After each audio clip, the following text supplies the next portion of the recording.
thank you, Jeremy. You said 45 minutes, and that was the fastest 45 minutes I've ever heard. So I'm sure that the crowd thanks you for that. Also, thank you to Luna. Thank you for the early endorsement. That does mean a huge something to me, because we really do try every day in that court, all of us in that court, try to make people treated like humans and with respect and dignity. And I know that that's why all of you all are here this evening as well. And so thank you to everybody who's come out tonight. I want to make sure that I give hellos and shout outs to David Wahlberg, our elected judge in the 167th District Court. Also to Brad Garitia, who's in the 450th District Court. We had Judge Brown here earlier from the 147th District Court. And I thought we had Judge Denton still here. Judge Denton. He stepped out. He stepped out. All right. And then we also have had this evening here those who are running. And it always is a huge honor for me to be able to say a big thank you and to recognize them. We have Selena Alvarenga running for the 460th. We have Ken and Wooten and Jessica Mangrum both running for civil benches on the other sides, whose numbers I can't remember because the civils are just, there's too many of them over there. And so we also give them a round of applause as well. And before I start, just a little bit of the what for and what I want everybody to kind of take away and remember and spread the word. I do also want to say a thank you to my family. I have the whole family back here, all the boys, my mom, my husband. I see longtime friend Jennifer back there as well. That's kind of like family. Thank you. So I appreciate everybody coming out in the rain as well. That was huge. You know, they always say it's good luck when it rains on your wedding day, so it's bound to be good luck when it rains on your kickoff election day. Let's hope. I got married on a rainy day and it's stuck so far, so I think we're good.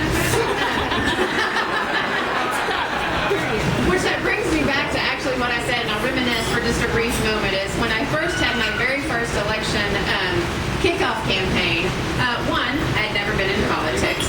And I think that was a huge asset to have never been in politics. Quite honestly, that meant that I am just like everybody else in this room. I was a criminal defense attorney, and I was working hard every day for those who needed a voice in the criminal justice system. And I see so many faces here that I know work so hard every day to do that.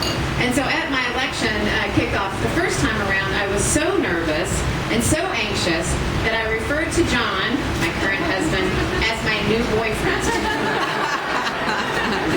So I think it's only appropriate that I say, so far, it's worked out. That position's still open. Hey, I have one opponent. I don't need other opponents. None of that now. No, the takeaway that I want to impart everybody with this evening is that I worked really hard to do just what I said I was going to do. And I got on the bench because I saw a need in that court to treat each and every person who came before that court with dignity and respect. It didn't matter if you were a juror. It didn't matter if you were a defendant. It didn't matter if you were a jailer. It didn't matter if you were an attorney. Everybody across the board in that courtroom needed to be treated with dignity and respect. And that's what I've tried to do every day that I'm on the bench. And I think my staff, Blanca and Pete, are both here. And that's our motto. And that's what we do every day. And I think those of you who are in this space tonight would hopefully agree with us on that.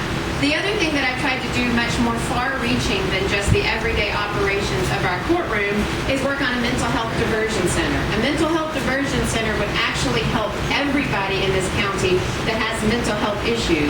It would completely decriminalize low-level, non-violent offenses. That means no arrest, no bookings, no tickets. If you have a mental health issue and you've actually been charged before or called in for an arrest on a low level, like a criminal trespass, you would not go to jail.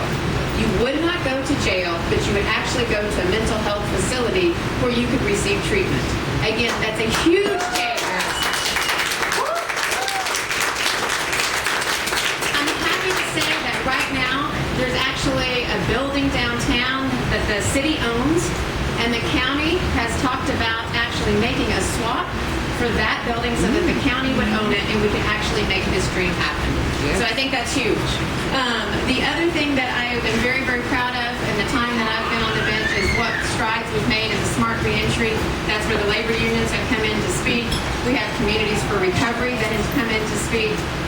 We have those who have actually been to prison before and come back to speak.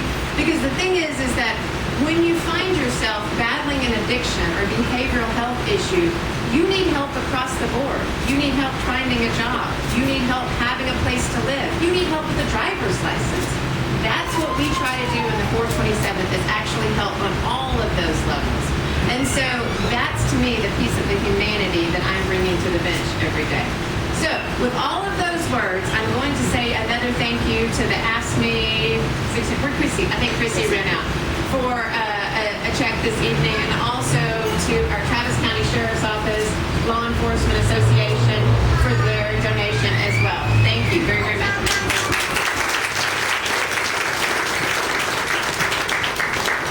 So I look forward to having more conversations this evening. We'll be having more fundraisers throughout this 8 months that we have left. Pete Vargas here is the person to see about our golf tournament that's going to be on September 28th.